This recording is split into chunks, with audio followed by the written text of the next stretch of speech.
Hiya everyone. I want to make another video about Rudolf Steiner's work. I did make one. It was called "Were the Watchers and Nephilim Our Ancestors?" It's kind of one of my theories. Um, I was watching more on his videos about the Luciferic and the Ahrimanic or Ahriman influence upon humanity, and it's just something I just can't get out of my head.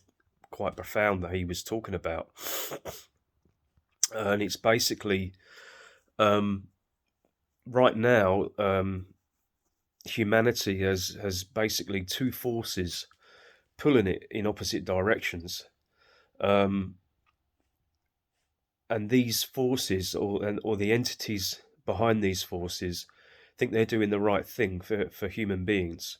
Um, Let me explain briefly. In the last video, I mentioned it, touched upon it.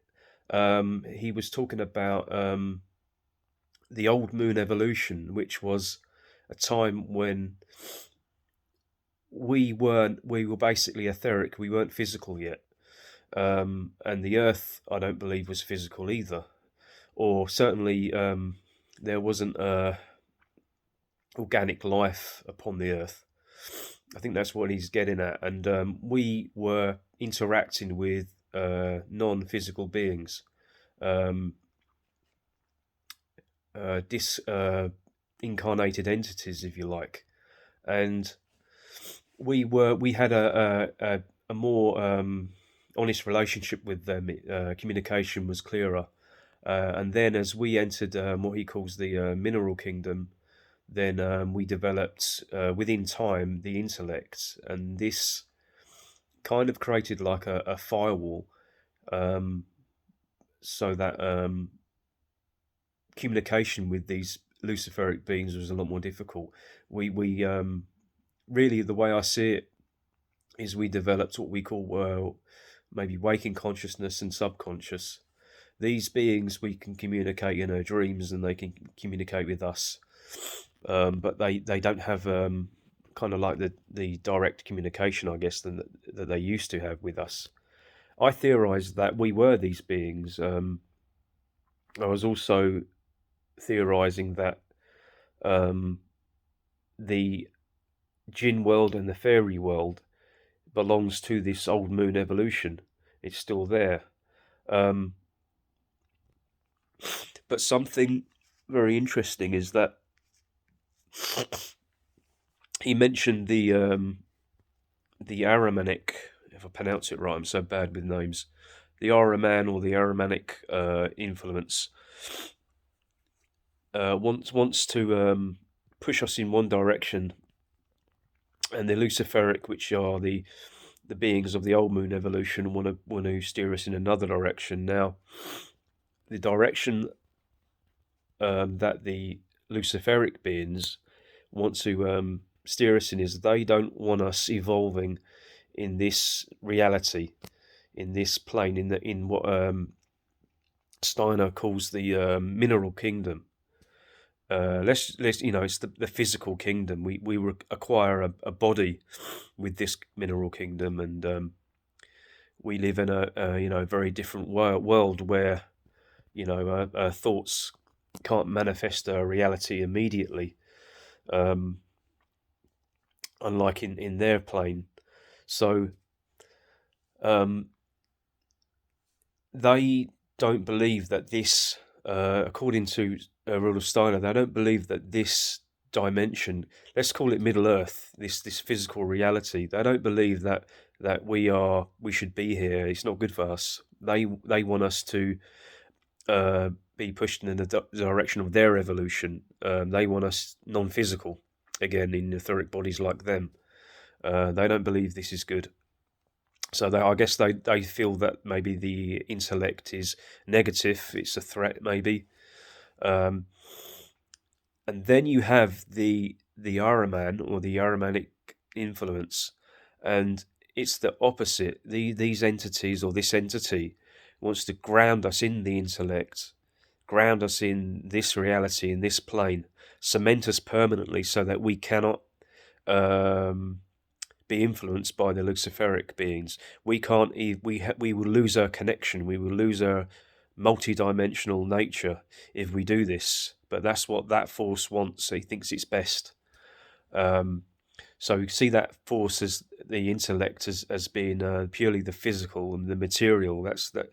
The Ahrimanic force is a materialist, and that's what it thinks is best for humanity. It wants to develop the intellect to the max, like the intellect on steroids, without any of the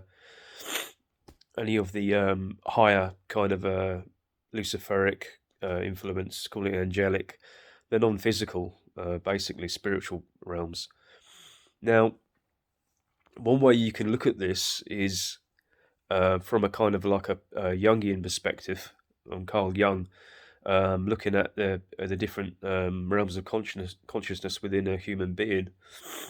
I mean, really, I can see the Luciferic worlds as the subconscious. It's the, you can call it the lunar world. It's the the non-physical. It's psychologically, it's our imagination. It's a creativity that hasn't come to fruition on this reality. So let's say you have a dream that you want to build something or make a picture or paint a picture or something like that. That is in your lunar consciousness, and then in your waking consciousness, if you take action and you paint that picture, or you make that model, or you build a machine or something like that, then you've manifested it into the into your waking consciousness, into the solar world, right? So you have the lunar and the solar, the unconscious and then the conscious. So you can look at it like that. But at the same time, are we really dealing with a war going on, like an invisible war in the unseen, where both sides think they're doing the right thing? According to Rudolf Steiner, these beings really believe they know what's best for us. He also spoke at a time when the Ahriman or the Ahrimanic influence will manifest itself as a being, as now I don't know if he says as a person, because he says that Christ was a real person. He was came at a time when man was at a certain stage, I think, of the intellect, and then he rightfully manifested. Then he said this Ahriman will manifest. Nothing can stop it. It just needs to be done. It's part of humanity's journey. And he got me thinking, are these separate forces? Oh, excuse me, my cold's bad. Are these separate forces, or are they the same force pulling us from different angles, burning the candle at both ends? Is it the same force that just wants to enslave the human being, or are these forces genuine? Because either one don't know what they're doing. According to Steiner, the angelic beings, the Luciferic beings, by the looks of it, they've never been human, so they've never incarnated. And so you could say that they're evil or they're wrong, but they're only doing what they think is best, but they've probably never had a human experience. And when you look at the jinn and the fairy, obviously, a lot of mythology says they're very, they don't really have, feelings when it comes to humans. Many of them don't anyway. They can be very cold towards humans. And this is maybe because they haven't had this human experience. It will change you. Because I have really theorized that we could have been very much like these beings or identical to them. And then as soon as you have that human experience, it changes everything. You develop a depth to you. You develop emotions that you couldn't have in the etheric. Maybe we need these bodies in order to obviously ground ourselves to this reality, but you're going to develop a more of a spiritual depth to you. You're going to develop feelings maybe that they're incapable of having. But certainly makes me think this tussle more on the Ahrimanic influence. If it's just the intellect, or let's say the intellect is a natural force, it's a natural part of human evolution, and then this force has hijacked it, and it wants to take it in a direction for itself where we will be completely enslaved. Now, thinking on that, I'm thinking of artificial intelligence, where we're heading now with science, have been for a long time, and also just maybe think of what Steiner said about that in the future they're going to develop a vaccine, I believe. This is what he said, where it will basically sever the spiritual connection that we naturally have, which is, kind of the days we're living in by the looks of it. So is that the Ahrimanic influence here? Really, really ramping it up. And I produced some art. I'm going to paint this, but I would like to have painted it and then discussed it with you. But by the time I finish painting it, I think I'll move on to another topic. So, but I think this hopefully can explain it quite well. We're in the middle here, and here is the let's say the Luciferic realm, the old moon evolution. And this being here can be symbolized as Lucifer. He's sleeping, meaning he's in a creative mode. Everything is flowing. It's it's not physical. It's very nebulous. It's potential waiting to happen. And of course, we have this spiritual connection with us. And you can see the multidimensional connection we have within our bodies. We are connected to this realm, and it's very important that we always be connected to it. Here you have fire, which symbolizes the intellect, man learning how to make fire. This is, could be symbolized as the first stage, of the intellect, which separates him from the Luciferic realms, the old moon evolution. He's in the mineral kingdom, and he's creating here. He's in his in his solar waking consciousness, unlike being in the lunar there. And here below him you have the symbolizes the Ahrimanic influencer, the thinker, the intellect. The inventor of the wheel. I mean, these are our inventions, but could it be that this force wants to hijack it, or has hijacked it from the beginning of the early inventions of man? It's been waiting, biding its time, and then to finally try and possess man so that it can, achieve its agenda, cementing us, locking us away from a multi-dimensional nature. Through the intellect. And so I've got the cogs, which is the start of a machine, and the large head symbolizing the intellect, because the intellect isn't evil, but I believe Rudolf Steiner was saying that what we need to do is register both and harmonize both inside ourselves. So right now, our goal, according to him, is to take on board the spiritual again in whatever way we can. I think he said we can use science to explain the spiritual.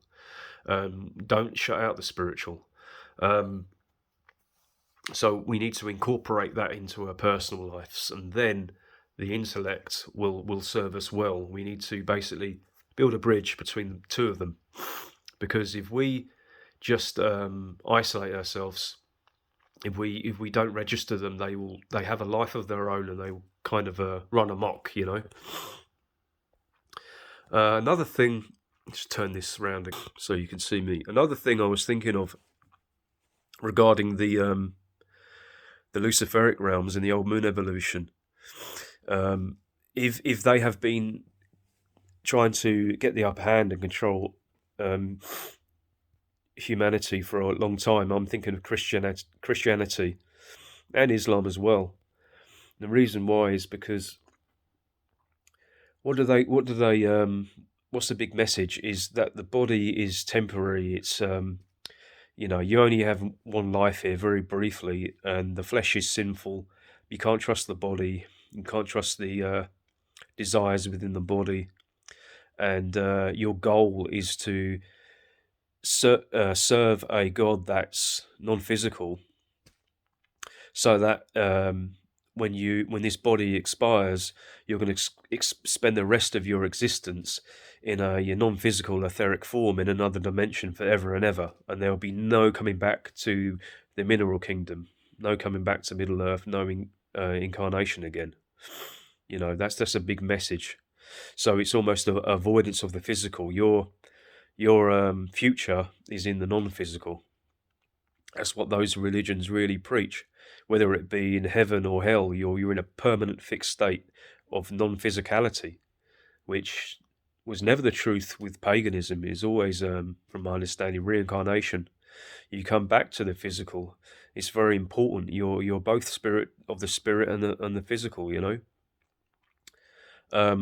So are these religions were they the invention of these Luciferic beings?